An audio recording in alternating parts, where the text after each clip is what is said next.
Hi. So, I'm thinking today that I want to talk about character creation.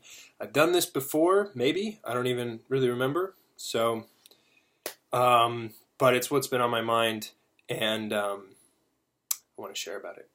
So, character creation. What kind of a character do you want to make for Dungeons and Dragons?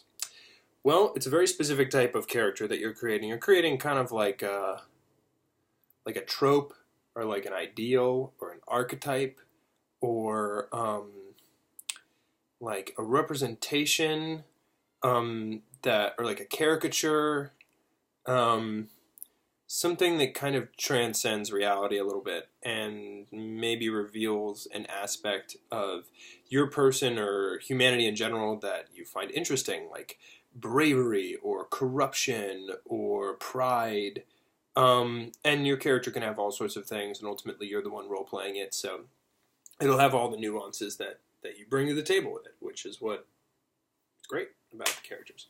Um, so, so there's a lot of techniques that I use when I help someone, when I want to bring out a character in someone. So I bring this up because I was just talking with my friend Kayla about it, and she has a fantastic imagination, and she picked things up really quickly. She's also an actress, and is just really sharp. And I was talking to my friend Zoe, I helped her create a character, and then Kayla, I gave her a bunch of the tools that I'm about to share with you um, for creating your characters. Um, so the first thing that I would say about your character is pick an archetype that interests you. There are a bunch of archetypes that are already presented in the player's handbook, which are the classes that you can choose from. So you want to look at your character and settle on one that expresses what you want to express with the game, or expresses a part of you that you feel like would be like a good medium for self-expression. Do you want to be a thief? Do you feel like that is sort of like where you're going to be able to do the most? Or do you want to be a wizard or a sorcerer, someone who's connected with magic and like the unseen, like the intuition a little bit more? Or do you want to be someone who touches other people or moves them or inspires them or terrifies them? So giving someone with a high charisma, a really strong sense of personality. Or do you want to be someone like Bob Marley, where wisdom is I think he's got that line in that song. I just saw it today while I was biking. There was like a graffiti thing that said like, oh, I forget it. Wisdom is more precious than silver and gold. I'm sure you guys probably remember the whole quote. Um, so yeah, do you want someone who has like an appreciation for life, who is connected with the intuitive, or yeah, or someone who's just very intelligent, who has like a very good reach? So like look for those qualities. You don't need to answer that exactly what you want to do. Kind of consider what sounds like an interesting choice to play, and then commit. And so because these are mythological creatures that we're making, they need to have a very simple, very strong, and open-ended motivation. So a couple of examples. I pick where I come from. Okay, so I come from a tribe, and I've begun to develop a curse on my hand. Our holy people don't know what to do. They've exiled me from the tribe. I need to find this curse. And my only clue is that the answer is in a lost city. Okay, great. That is perfect. It's simple, it's succinct, and it gives a direction for the character. A very clear direction. And it's open-ended, so it's going to, so long as that city is at some point going to surface or be an important set piece, it gives the dungeon master kind of free reign to be like, okay, great, well, I'm gonna drop some breadcrumbs about where that city could be, or what it is, or if it exists, and all this stuff, and find a way to, like, get you in there. In an obvious way or not an obvious way. So that's a great example. Another one is I have a woman that I love. I come from a small town. She and I were childhood sweethearts. Um, and then she left, and I never followed her. And then one day I realized, like, I can't live without her, and she's the only one who's ever mattered to me. And um, and I need to find her, whatever that takes. So, and then I'd pick a name for her. I'd be like, Eurydice. And I'd be like, okay, great. That's who it's going to be. That's what I'm gonna chase. So as I go out there into the world, I'll head to like the last known destination that I saw her at. I'll ask questions if anybody's seen her, and keep my ears open about where she could be. And then that gives the dungeon master like, okay, great. So I have a hero here who's willing to get involved for the sake of love, and so long as I place enough breadcrumbs that say he's headed in the direction of his love, then he's going to be in with the story. So again, these are the characters that I create, not just for myself, but with my players, because I set it up. I set it up in this way. I ask my players these specific questions because this is how I like to run my games. So keep that in mind. This is all in the context of a particular creative choice of a particular style of DMing. That, I mean, there probably is a way to create characters that's totally foreign to me. I'm just realizing in this moment that in a different style of play would be equally effective. So there. Ponder that. You don't know what you don't know. You know?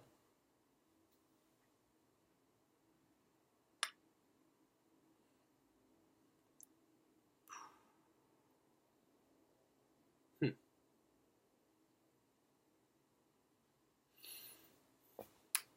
Wow.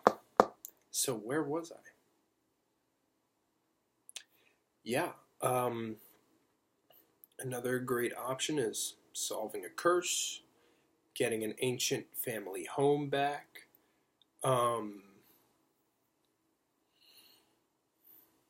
solving a mystery, um, hmm, getting a particular item, finding and killing someone. There are a lot. There are a lot of them.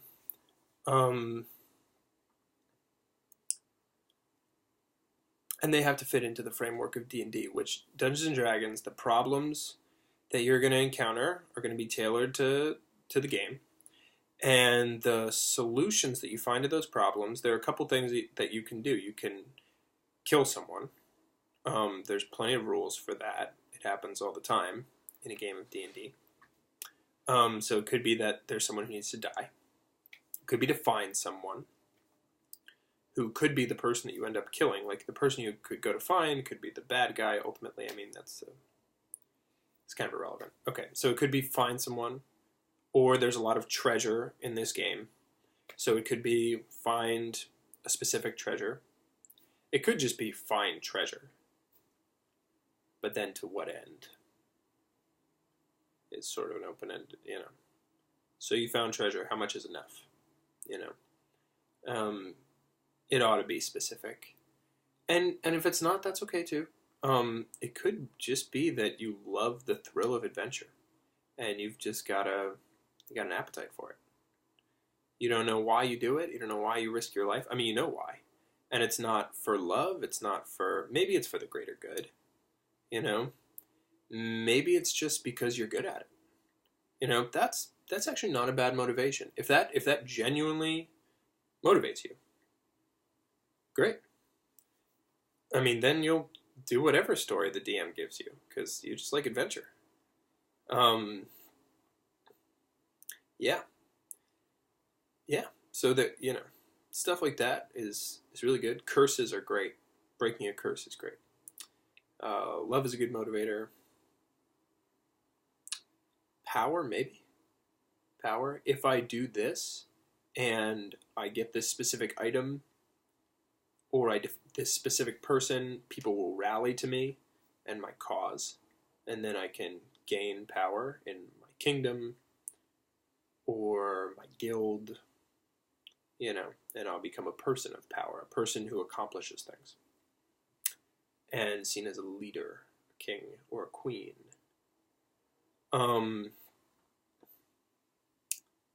So that's to me the most important part of character creation. After you do that, you can begin setting in details. Um, in an ideal world, what does an ideal world look to my character? Is it orderly, where everything fits in and all the I's are dotted and the T's are crossed? Is it a world where love is abundant and free flowing between people? Um, is it a world um, where the strong rule and the weak are subject? Um, it's like, what does my character imagine their ideal world? This is one thing you can do. Don't have to do it. You can pick a personality trait for the character, something simple to role play, like I pick my teeth with my finger, or I don't know, I roll my eyes, or I'm always writing in my journal. It's kind of an interesting one. Or I'm just always smiling. Or I can make any man fall in love with me. Or my skills are second to none. Or I've built things you can't even dream of. All those are pretty good choices that are going to define how they interact with other people.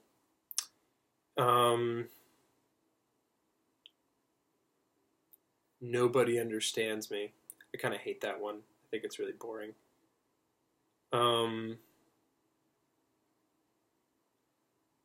Because it's just so self-serving.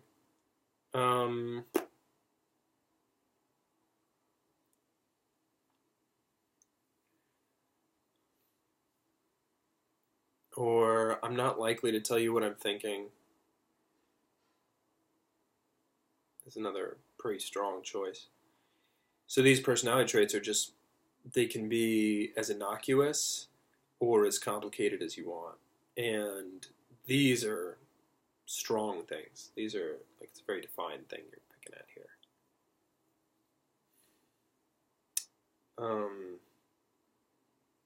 And crafting it and then sticking to it. Pick it and then stick to it. See what it does. Those words are going to mean a million things.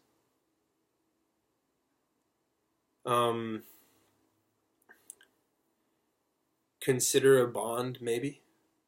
Consider something that this character might be bonded to. Is it their village? Is it a sibling? Is it a guild or an ideal?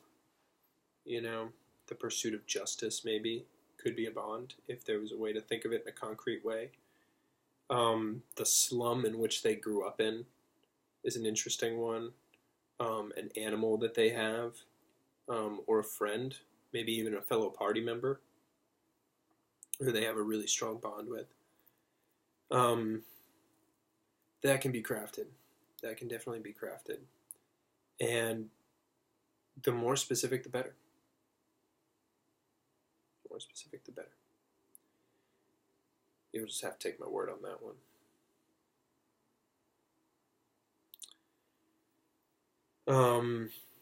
And then the last thing you can do for this character is create a flaw for them. And the flaw should just be something that gets in their way.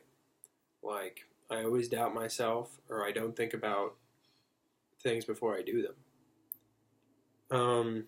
And one of the important things about choosing these from an acting standpoint is to say them to myself and say them to others in such a way that I believe it when I say it.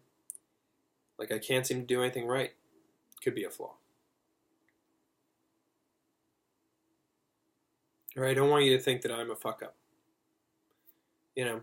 These are flaws that, if communicated honestly, will have a real impact on, like, the players at the table. Or, like, I can't control myself when it comes to stealing things. even if they never say it out loud, if you really believe that, you'll act on it in the game. And the flaw is meant to kind of create kind of poor outcomes for your character. So that all comes from the player's handbook, but that's how I look at it and consider those aspects. And after that, I mean, this could go anywhere in the process, but shape them. Think about what they look like, what they sound like, how tall they are, how short they are, what's their skin texture like, what are their eyes like, how do they look at you, how do they behave, and sit with that character. Actually, kind of turn your mind off, sit. Think about who they are. Imagine who they are. See them move. See them do something simple, like getting out of bed, or like chopping vegetables, or talking with a friend, or an acquaintance.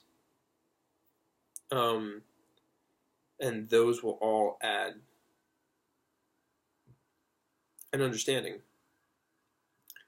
and kind of form a clear, detailed picture in the mind that lets you go going forward. And then, I mean, like, and then also let it all go when you play. I mean, be ready to just jump in and see what happens, you know? Don't be super attached to it.